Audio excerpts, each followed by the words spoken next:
Everybody, how are you? I hope you all are fit and fine. So welcome into the class 9th and I am your science teacher. So today we will discuss about the practice exercise 1.4. तो previously हम question number 11, 12, 13 तक हम discuss कर चुके हैं. ठीक है. 13 का 4th और 5th मैंने आपको सही से नहीं बताया था, तो मैं वो आपको एक बार क्लियर कर देती हूँ. ठीक है. और उसके बाद हम क्वेश्चन नंबर 14 से स्टार्ट करेंगे. ठीक है. तो 13 का जो 4th है वो है बेटा आपका 7.478478. तो आपको क्या लगता है, ये रैशनल नंबर होगा या इर्रेशनल नंबर? सबसे पहले आप देखेंगे कि ये कम्प्लीटली डिवाइडेड है या नहीं. तो देखो ये कम्प्लीटली डिवाइडेड नहीं है. क्यों नहीं है? क्योंकि डैश डैश वाली वैल्यूज़ आ रही है, तो कम्प्लीटली डिवाइडेड नहीं है. ठीक है. दूसरा देखो, इसमें नंबर रिपीट हो रहे हैं. 478 हाँ, इसमें तो नंबर रिपीट हो रहे हैं. तो मैंने आपको बताया था कि इर्रेशनल नंबर, जो आपके इर्रेशनल नंबर होते हैं ना बेटा, वो होते हैं जो एक तो कम्प्लीटली डिवाइड ना हो और एक नॉन रिपीटिंग हो. क्या हो? नॉन रिपीटिंग हो और नॉन टर्मिनेटिंग हो. ये नॉन टर्मिनेटिंग तो है लेकिन नॉन रिपीटिंग नहीं है, क्योंकि यहाँ पर वैल्यूज़ रिपीट हो रही है. तो ये आपका रैशनल नंबर होगा. क्या होगा? रैशनल. क्यों होगा? क्योंकि रिपीटिंग है. क्या है? रिपीटिंग है. अगर नॉन रिपीटिंग होता तो ये रैशनल नंबर होता. अब ये वाला देखो, ये आपका नॉन टर्मिनेटिंग है, पता चल रहा है क्योंकि वैल्यूज़ कंटिन्यू आती जा रही है और डैश डैश लगा हुआ है. ठीक है. तो एक रूल तो कंप्लीट हो गया कि भाई नॉन टर्मिनेटिंग है. लेकिन अभी ये क्या रिपीट हो रहा है? 1010 नहीं बेटा, ये तो रिपीट नहीं हो रहा है. देखो ये रिपीट नहीं हो रहा है. जब ये रिपीट नहीं हो रहा है तो नॉन रिपीटिंग और नॉन टर्मिनेटिंग क्या होता है? Irrational number. तो ये कौन सा नंबर हो गया आपका? Irrational number. ओके. ठीक है. अब हम क्वेश्चन नंबर 14 देखते हैं. बहुत ही इजी क्वेश्चन है. Convert the following decimal number in the form of p/q. बेटा बहुत इजी है. आप फर्स्ट वाला देखो 0.24. इसमें क्या आपको क्या मेथड लगाना है, बस मैं वो बताऊंगी. पूरा क्वेश्चन सॉल्व करके नहीं दिखाऊंगी. जैसे फर्स्ट वाला है, क्या है बेटा? फर्स्ट वाला है 0.24. क्या है? 0.24. इसमें क्या करना है? इसको p/q में कन्वर्ट करना है. किस में? p/q में. तो मैं क्या करूँगी? डेसिमल हटाऊँगी तो ऊपर ओनली 24 रह जाएगा. आपको पता है जब डेसिमल हटाते हैं तो नीचे उतनी ज़ीरो लगाते हैं जितनी डेसिमल के बाद प्रेजेंट होती है. तो डेसिमल के बाद दो डिजिट प्रेजेंट है तो नीचे 2 ज़ीरो लग जाएगी. आगे आंसर नहीं भी आया तो इसे आप 4 से भी कैंसिल हो रहा है. ये 4 6 24 और 4 20, तो इसका आंसर 6/25 आ जाएगा. ठीक है. वैसे आप सेकंड वाला देखो 8.03 है. क्या है? 8.03. तो इसको कैसे सॉल्व करेंगे? इसको ऐसे लिखेंगे 803. क्या लिखेंगे आप इसको? 803 राइट करेंगे इसे. अब डेसिमल हटाएंगे. डेसिमल हटाते ही नीचे उतनी ज़ीरो आएगी जितनी डेसिमल के बाद है. तो इसमें डेसिमल के बाद कितनी ज़ीरो है? 2. तो 803/100. ये तो किसी से कैंसिल भी नहीं हो रहा. ठीक है. वैसे ये और ये भी सॉल्व करना है. इसमें डेसिमल के बाद 3 ज़ीरो है तो 6025/30. अब बेटा 3 ज़ीरो लगाने के बाद ये ऐसे आएगा आपके 6025/30, क्योंकि 3 ज़ीरो है.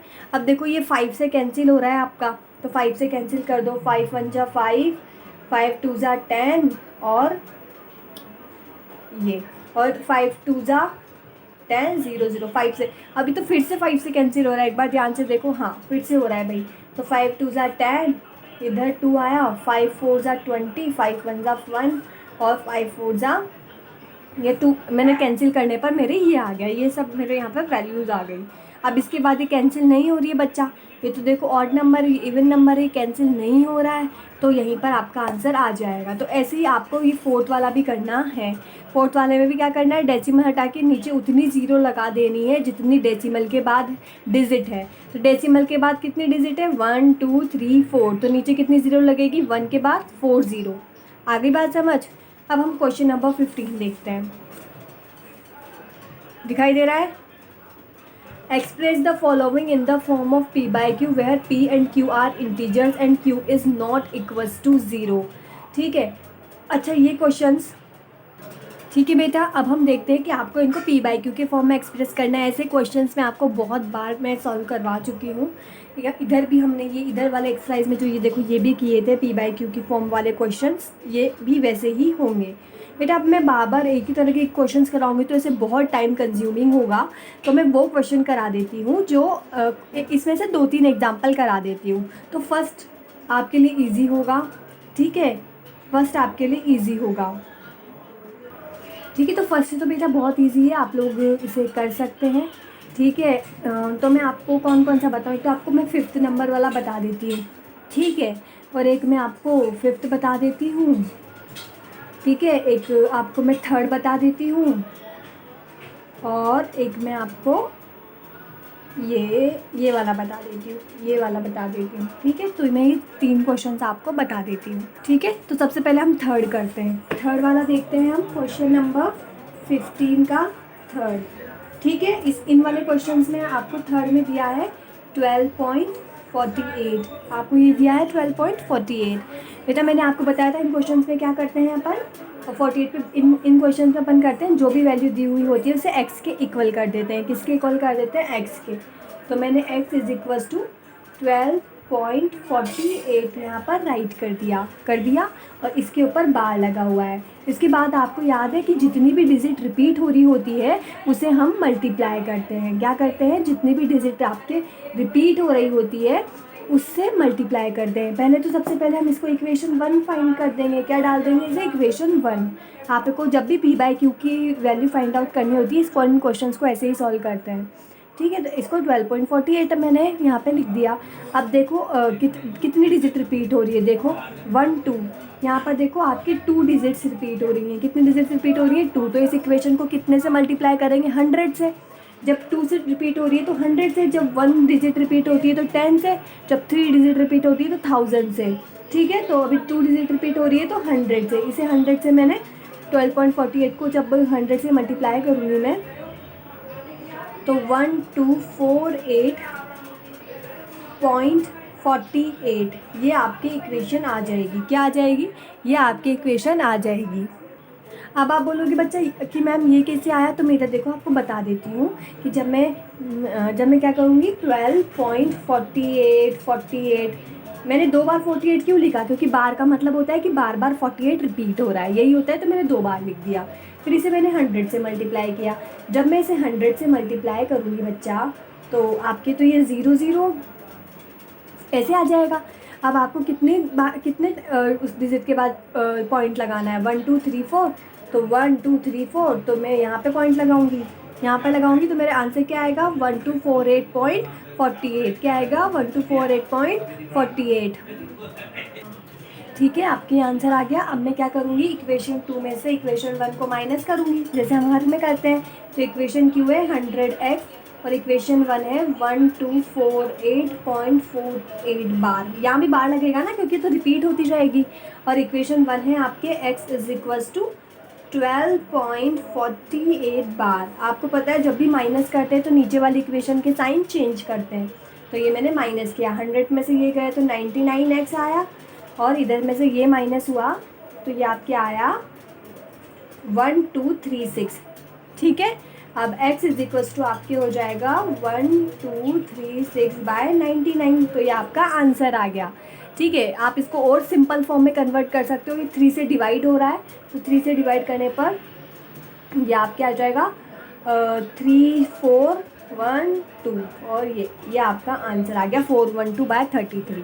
तो ये हो गया आपका क्वेश्चन सॉल्व। अब मैं आपको एक क्वेश्चन नंबर 5 बताऊंगी बच्चा। कौन सा बताऊंगी, क्वेश्चन नंबर 5। तो उसे आप ध्यान से देखो, मैं थोड़ा फास्ट करा रही हूँ क्योंकि टाइम नहीं है। 0.3532 बार। इन इक्वेशंस में क्या करते हैं, सबसे पहले इन्हें x के इक्वल रखते हैं। तो मैंने वही किया, 0.2532 इसको x के इक्वल रखा और बार। याद करो मैंने आपको ऐसा बताया था कि अगर कोई ऐसी वैल्यू बेटा, ठीक है। अब इन इक्वेशन में क्या करना है, रिपीटिंग वैल्यू कितनी है 2। लेकिन आप एक बात देखो, इस वाले क्वेश्चन में तो क्या था कि पॉइंट के बाद सिर्फ रिपीटिंग वैल्यूज़ ही प्रेजेंट थी। लेकिन इस वाले क्वेश्चन में क्या है बेटा कि पॉइंट के बाद रिपीटिंग वैल्यू के अलावा दूसरी वैल्यूज़ भी प्रेजेंट है। तो जब भी ऐसे क्वेश्चन आए जिनमें रिपीटिंग वैल्यू के अलावा दूसरी वैल्यूज़ भी प्रेजेंट है तो इन दोनों वैल्यूज़ को आपको डेसिमल के इस साइड लेके आना है। ये ऐसा एग्जाम्पल मैं आपको पहले भी करवा चुकी हूँ, आप अपनी वीडियोज़ में देखना। जो एक्सरसाइज 1.3 के पहले जो एग्जाम्पल्स दे रखे हैं वहाँ ये दिया हुआ है, मैंने बताया भी थे। ठीक है, तो जब भी आपको रिपीटिंग वैल्यू के बाद भी कोई वैल्यू दी हुई हो मतलब के अलावा भी कोई वैल्यू डेसिमल के बाद दी हुई हो तो आपको इन वैल्यूज़ को डेसिमल के इस साइड लेके आना है। तो अब आपको इस वैल्यू को डेसिमल के इस साइड लाना है। तो ऐसा कब होएगा, ये वैल्यू डेसिमल के इस साइड कब आएगी, जब आप इक्वेशन को 100 से मल्टीप्लाई करो। तो x को मैं 100 से मल्टीप्लाई करूँगी तो 100x आएगा, और 32 को 100 से मल्टीप्लाई करूँगी बच्चा तो 25.32 बार आएगा। चाहे तो आप इधर साइड में मल्टीप्लाई करके भी देख सकते हो, हर छोटी चीज़ में बता नहीं सकती, टाइम नहीं है। तो ये आपकी इक्वेशन 1 आ गई।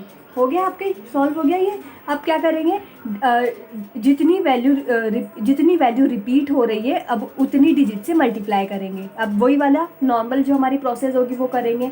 तो कितनी वैल्यू रिपीट हो रही है, दो वैल्यूज़ के ऊपर बार लगाए तो 2 डिजिट रिपीट हो रही है। तो जब 2 डिजिट रिपीट होगी तो मल्टीप्लाई कितने से करेंगे, 100 से। तो इक्वेशन 1 किससे मल्टीप्लाई होगी, 100 से। तो ये तो आ गया आपको, इसको 100 से मल्टीप्लाई किया तो इतना x, और इसको 100 से मल्टीप्लाई करेंगे तो वही 2532.32। अब ये कैसे आया, जैसे ये आया था 1248 वाला जो आया था वैसे ही आया। मैंने क्या किया, 25.32 लिखा, बार लिख रहा है तो मैं इसको ऐसे लिख सकती हूँ।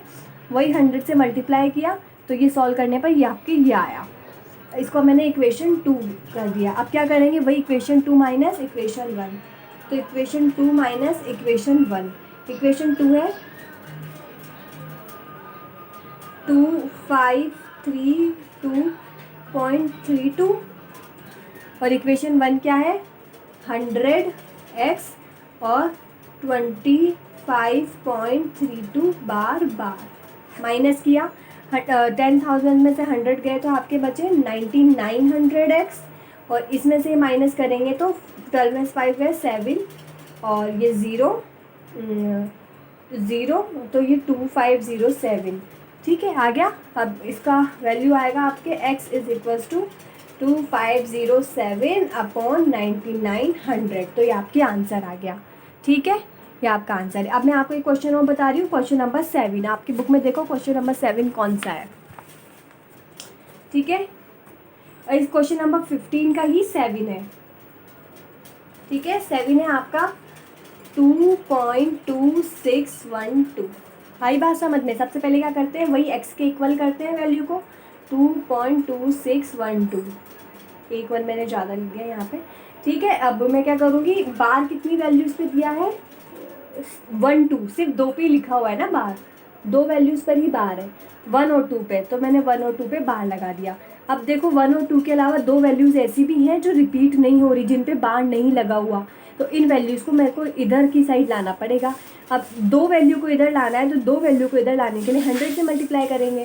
ठीक है, आप ही सोचो 3 वैल्यू को इधर लाना होगा तो 1000 से मल्टीप्लाई करेंगे, 2 को लाना होगा तो 100 से, 4 को, 1 को लाना होगा तो 10 से। तो अभी 2 वैल्यू को इधर लाना है तो 100 से मल्टीप्लाई किया इस इक्वेशन को, तो ये तो हो गया 100x, और इसको 100 से मल्टीप्लाई किया तो ये आपके आया 226.12 बार।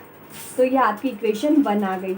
अब अपनी नॉर्मल प्रोसेस करेंगे, दो डिजिट रिपीट हो रही है, जब 2 डिजिट रिपीट होती है तो 100 से मल्टीप्लाई करेंगे। तो इस इक्वेशन 1 को फिर से 100 से मल्टीप्लाई किया तो ये आपके आ गया 10,000x, और इसको 100 से मल्टीप्लाई करेंगे तो 2012.12 बार। ये इक्वेशन 2 आपके आ गई। अब वही इक्वेशन 2 माइनस इक्वेशन 1 मैंने किया तो इक्वेशन 2 है अपनी 10,000x इज इक्वल्स टू 22612.12, और ये है आपका 100x is equals to 100x is equals to आपका 226.12। माइनस किया, ये आया 900x, और इसको माइनस करेंगे तो 12 में से गए तो 6, 10 में से 2 गए 8, और 5 में से 2 3, और ये आपका बचा यहाँ पर 2 और 2।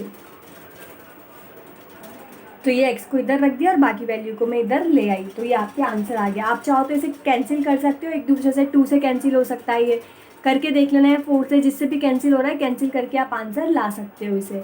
ठीक है, या फिर यहाँ तक भी छोड़ सकते हो जैसे आपको सही लगे। ठीक है, अब बेटा हम नेक्स्ट क्वेश्चन करेंगे। नेक्स्ट क्वेश्चन है आपका question number 16। Express the rational number 1/13 in the decimal form, hints the decimal expansion. आपको क्या करना है कि आपको इस 1/13 को डेसिमल फॉर्म में एक्सपेंड करना है और फिर इनकी वैल्यूज़ भी फाइंड आउट करनी है। देखो ये क्वेश्चन सेम क्वेश्चन नंबर 6 जैसा है, इसने क्या किया था, 1/7 की वैल्यू दी हुई थी ये, और पूछा था कि बिना डिवाइड किए इनकी वैल्यू निकालो इन सब की। तो अपन ने क्या किया था, 1/7 की तो दे ही रखी थी, तो इस वैल्यू को पहले 2 से, फिर 3 से, फिर 4 से, 5 से, 6 से ऐसे मल्टीप्लाई कर दिया था, यही किया था। तो क्वेश्चन नंबर 6 में आपको क्या करना है, 1/13 की वैल्यू नहीं दी है, नहीं दी है ना। तो सबसे पहले अपन 1/13 की वैल्यू निकालते हैं। तो 1/13 का मतलब हुआ यहाँ पे 1 और यहाँ पर 13, ये हुआ। तो 13 का डिवाइड किया, 0.10 से भी डिवाइड नहीं हो रहा, नहीं होगा तो एक ज़ीरो और लगेगी। जब एक ज़ीरो से डिवाइड नहीं होता तो एक ज़ीरो और लगती है डेसिमल के बाद। अब ये आ गया, ठीक है। तो 13 1 जा 13, कितनी बार डिवाइड हो जाए, ये 7 बार हो गया। तो 7 3 जा 21, तो ये 2 7 1 जा 7 9 91 आया। 13 से 1 से 91, तो 100 में से 91 माइनस हुए तो आपके 9 बचा, 9 रिमेनिंग बचा। अब 9 डिवाइड नहीं हो रहा तो फिर 90 का एक ज़ीरो लगा दिया डेसिमल के बाद, तो ज़ीरो लगाने की परमिशन होती है। तो ये आपके कितनी बार डिवाइड हुआ, 6 बार, और 6 बार में 78 आपके आया। अब 90 में से 78 माइनस करोगे तो आपके बचेगा, 8 में 7 गए 1, 12 यहाँ पे रिमेनिंग बचा, तो आपके लग गई एक ज़ीरो। क्या लग गई, एक ज़ीरो। ज़ीरो लगाते ही 120 हो गया, तो ये 9 बार डिवाइड होगा अब आपके। तो 9 3 जा 21, 21 2, ये आपके 13 9 सा कितने होते हैं बच्चों,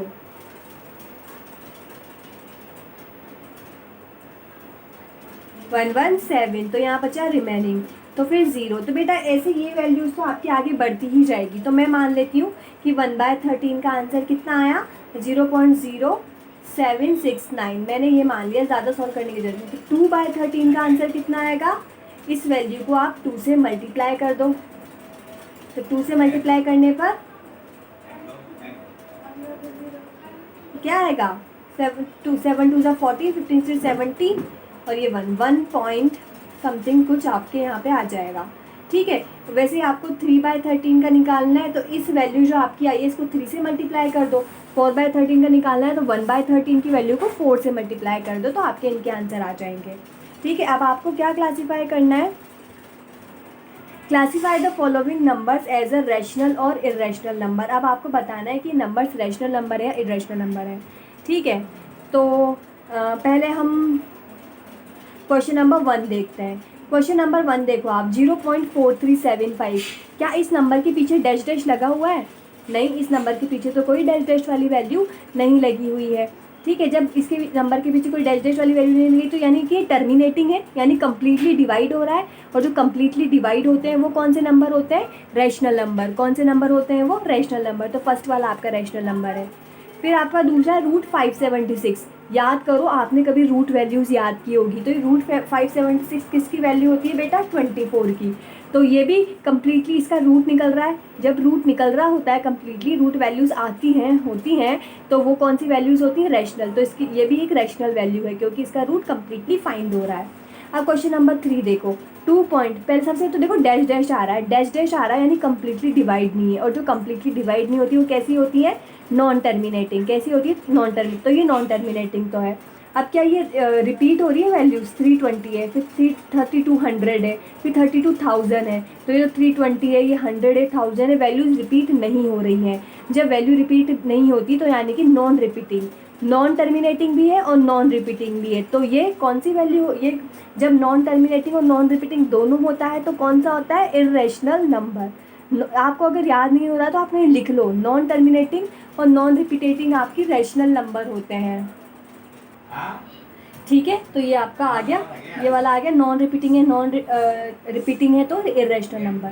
अब देखो √8/√2, √8/√2 दिया है, तो इसको आप ऐसे लिख सकते हो।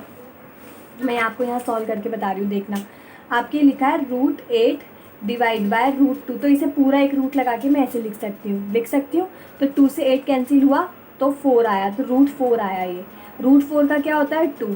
तो ये तो सॉल्व हो गया। जब कम्प्लीटली सॉल्व हो जाता है तो रैशनल नंबर होता है।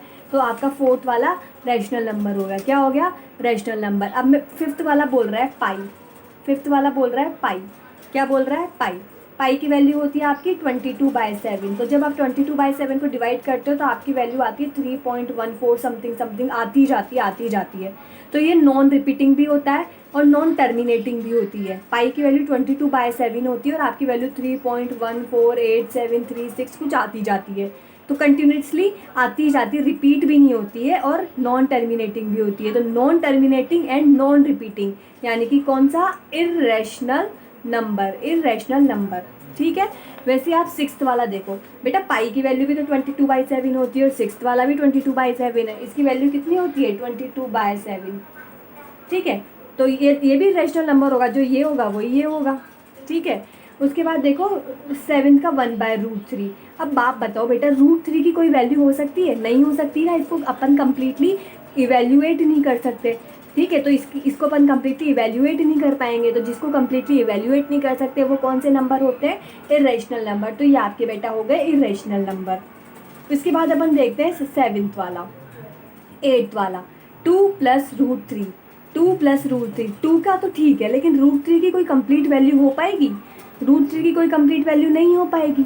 तो जब इसकी कोई कंप्लीट वैल्यू नहीं हो पाएगी तो ये कौन सी वैल्यू हो गए, इर्रेशनल नंबर। कौन से नंबर हो गए, इर्रेशनल नंबर। अगला 9th, 10th और 11th ये हम नेक्स्ट वीडियो में सॉल्व करेंगे क्योंकि इस वीडियो का टाइम कंप्लीट हो गया है। ठीक है। So thank you everyone, stay home, stay safe and bye bye.